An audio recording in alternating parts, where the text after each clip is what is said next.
So a couple things just to preface the conversation before we jump in. At Love and Lead, the slogan, what we live by is that those we lead deserve our best. And we believe that our leadership and our Christian theology have to merge, that the two cannot exist separate. So we host a lot of spiritual conversations on topics where we believe we can help those two worlds come together so that we can lead from the core of a healthy theology, people who love God, who want to make a difference in the lives of those that He's given us opportunity to lead, whether it be in the marketplace, whether it be in the church, or whether it be at home right now, wherever we find ourselves in this particular season of life. All of this is building up to, just for awareness, and you'll hear more about this in other sessions, to a year-long program that we're kicking off in January called the Love and Lead Leader Institute. It'll have 4 semesters on the approach to theological leadership, practical leadership, marriage and family, and mindset. So that's something we've been working on for a long time. Also want to remind everyone that our next free advanced Lite session is Thursday, August 26th, and that's with worship and recording artist Jason Upton. He's been a friend of my family now for many years, and there's a particular topic that Jason and I have been discussing, and the topic is making space for God. As we're in the middle of a pandemic, as our lives are changing, as our relationships with some people are adjusting during this time, how do we ensure as leaders we continue to make space for God? So you can go to loveandleadpublishing.com to register, or I'll email that to you on Monday to register as well. So, Tim, we're going to jump right in because I want to make sure we have as much time as possible with you. And I just want to say again, I want to thank you for taking time to do this. I've had a chance now to speak with you several times, and every time you and I discuss this specific topic of our words, how we're utilizing our words in this season of racism and diversity, and our words regarding that topic, I learned something from you. So I just want to say thank you so much for allowing us to learn from you and your perspectives today. So we're going to jump right in. So first, as a getting to know you, just with everyone on the call, I know that some friends and associates are on the call who do know you, but for the rest of us who are still getting to know you, could you tell us just a bit about your upbringing, your education, your career, where you're at in life right now? Absolutely. So again, my name is Tim Wortham Jr. I was born and raised in Philadelphia, Pennsylvania. Went through Philly public schools before going on to Eastern University and earning a bachelor's in business administration and then a master's in nonprofit leadership from the University of Pennsylvania. I have worked in higher ed for over 20 years. I also serve as minister of music at my church, Refuge Temple in South Philadelphia. I am a husband, a father. I'm kind of naturally gravitated to this kind of diversity space based on just life experience.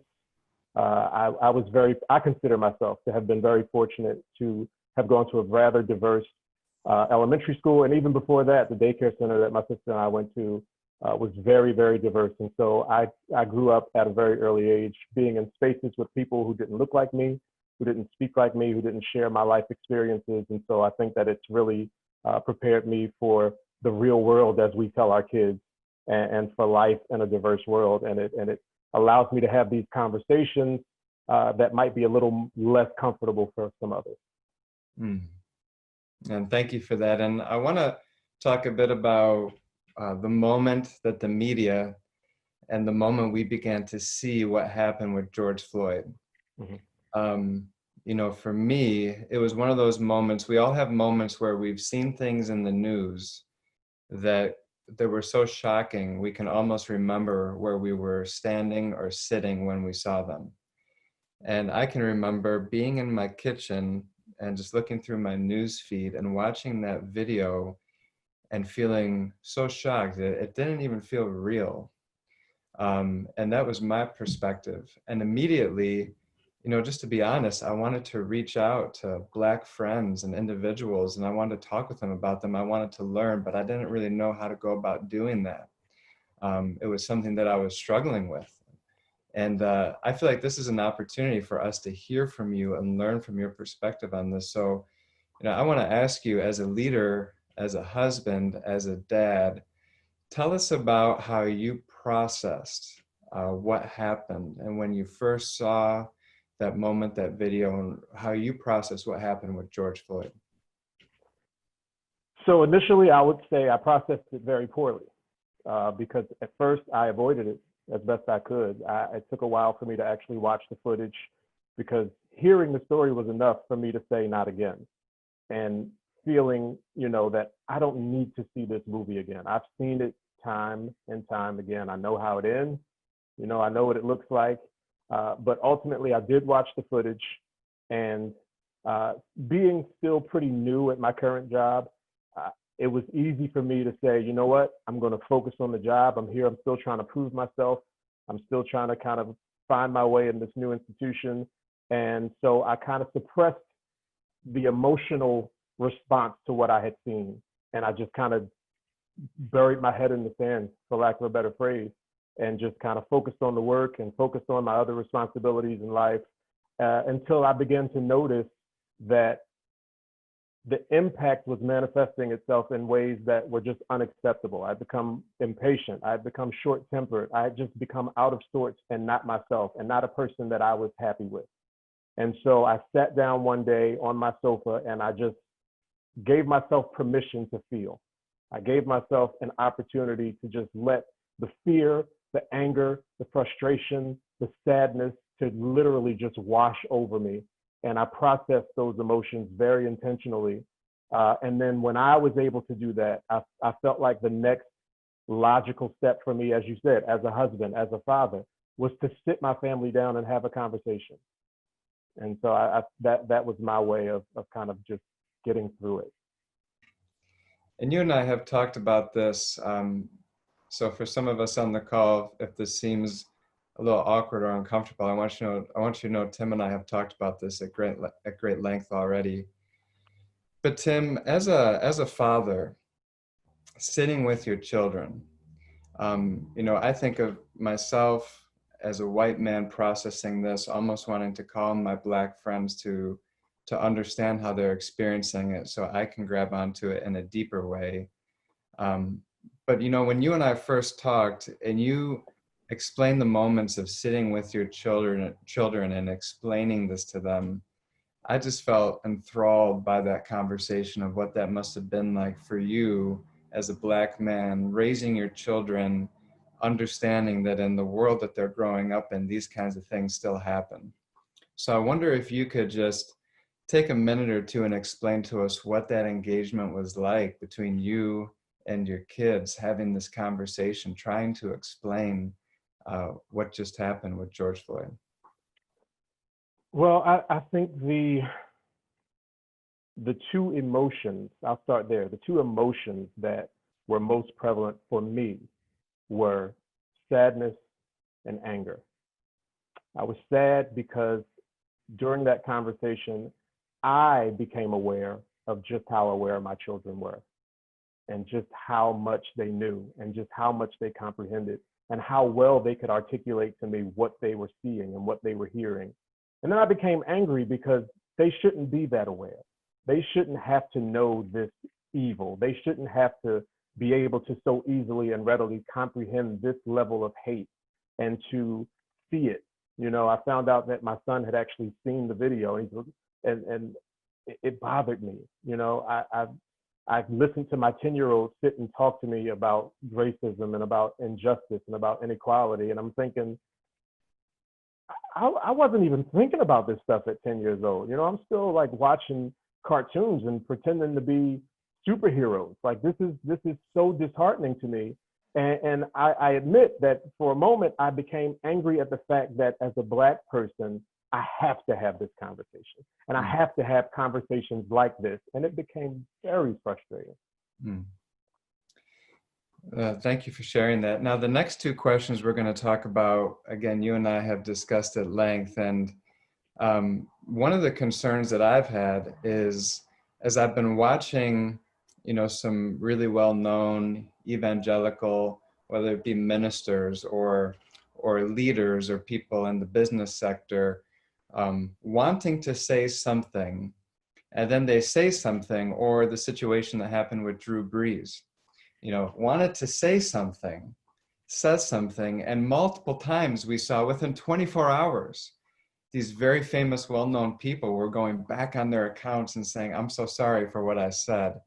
And it began to occur to me how much people are struggling to have the right words, which is what motivated us being able to learn from you today.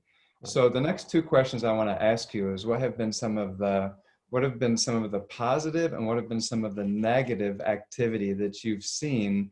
And as all of us are listening to you, I hope that we can gain from maybe finding a way to communicate, or if we've been communicating in a way that hasn't been helping, maybe we'll gain that wisdom too. So the first question would be, what are some examples of positive activity you've seen since the death of George Floyd? Well, I think we've all gotten to see the beauty of truly peaceful protest, because in spite of, the media reports of the other things that have transpired, there have existed legitimate peaceful protests, and within them, the rise of so many allies. I look at the footage of the protests, and I see people of every ethnicity and every hue and every, diverse across the board, ages and sexes and gender identities and all that, everyone just kind of coming together. And I think that is one thing that tragedy has done for us over time, is been a unifier. And it's hard to say what's a positive thing, but I mean, as close as you can get to it, I would say would be that. But then on the flip side has really been just the typical, at this point, media spin and the ability to really detract from the why, right? And to focus in on all the bad stuff that has happened. Because obviously I would never condone any looting and rioting, but I'm in a position where I am able to examine that why. And so I don't just jump to vilifying, especially for those who are quick to speak out against looting and rioting and ready to just condemn everyone who set a building on fire, but have been absolutely silent on the fact that a man was murdered before our very eyes again, right? Not just murdered, but murdered again. Because I think the logic in me says that while I do lament the fact that someone lost their business, when you have insurance on a business, there are odds that once that premium is paid and your deductible, yeah, that's a pain in the butt, but you get all that stuff restored. On the flip side, when you have insurance on your life, you never cash in on that policy. That's for someone else. You don't get your life back. You don't get that life restored. It's gone forever. And so for people to be able to just cry out against, oh my God, these people, why would they burn down this building? Why would they be rioting and looting in these destructive ways? Not understanding that for someone who feels hopeless and powerless, this is their only way to express or feel like a reclaiming of that power that they feel they've lost time and time again.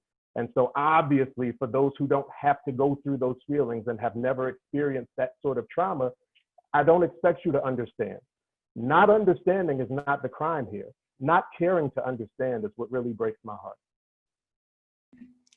Oh, that's very powerful. And you've educated me in the last few conversations that we've had around, and this is where the conversation for those listening, I know that there's a lot of passionate feelings around all lives matter, Black Lives Matter, like these comments, and Black Lives Matter now as an organization.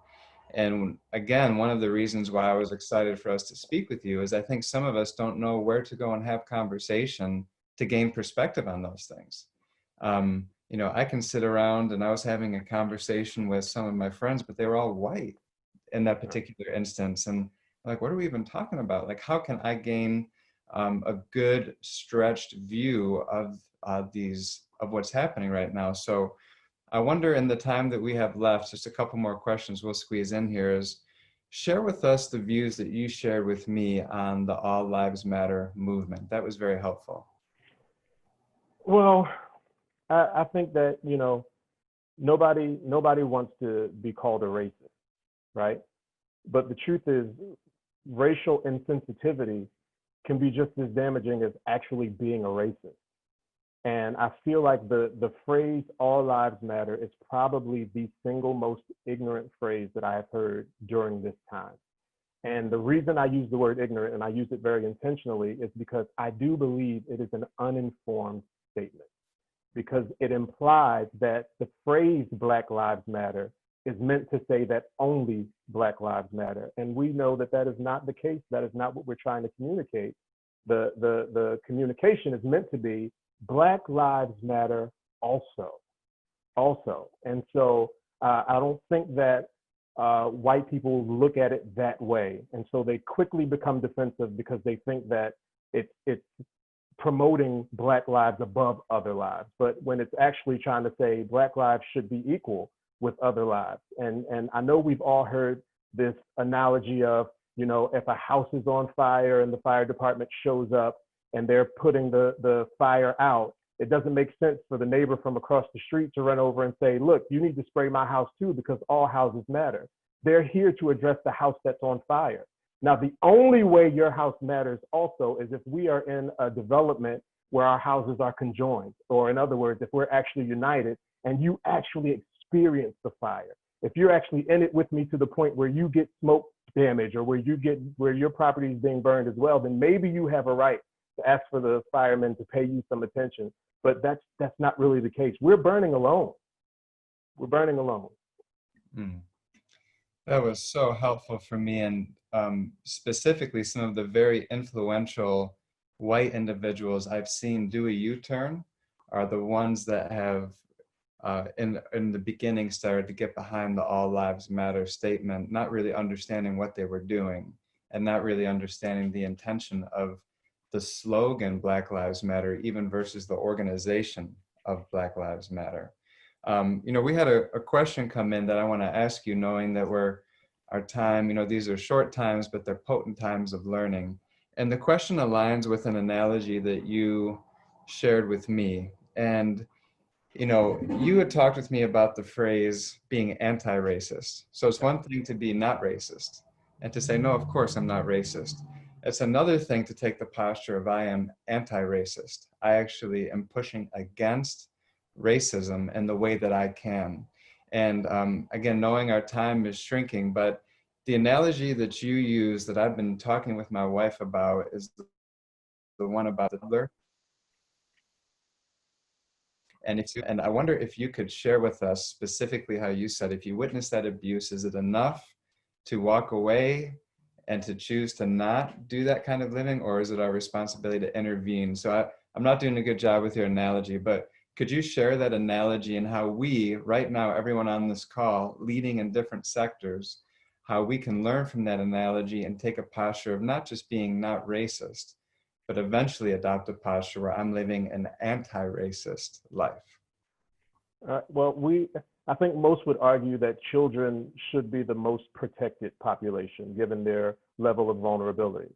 And so what I said to Chris was, if I went over to a friend's house and I witnessed them physically abusing their toddler, and I went back home and I vowed never to do that to my children, have I done enough? You know, wasn't it my responsibility to protect the life of that toddler? Wasn't I supposed to do more? Wasn't I supposed to intervene? Because that is how Blacks look at whites who can witness acts of racism, hear racist speech, and just go home and vow never to do it themselves, but not have the bravery, the integrity, the fortitude to, in that moment, address that issue and say, this is wrong. And so, again, going off of this question that came in for you, you know, for those of us this afternoon or this weekend when we're around people and we're looking at the news and we're driving down the street, and let's say we're in the vehicle with somebody and they see a Black Lives Matter sign and they say, well, don't, you know, all lives matter. Or we're going to find ourselves in situations where now you have given us some knowledge. You've helped us understand that the fire truck isn't going to spray every house on the street. You know, racism has been the fire that needs to be put out. This is the attention and that's okay right now.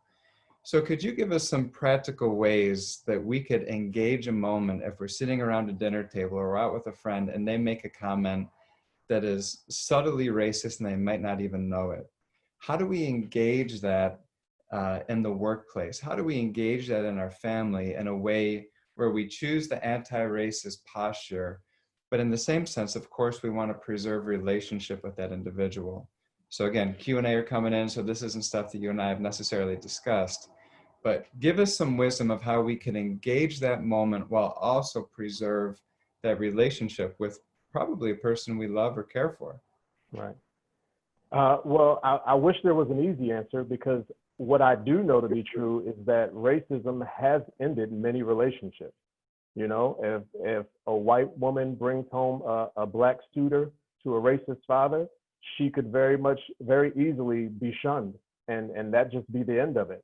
And so the truth of the matter is, either you're committed to having the conversation or you're committed to preserving the relationship, because they won't always both happen. It won't always be possible to have the both.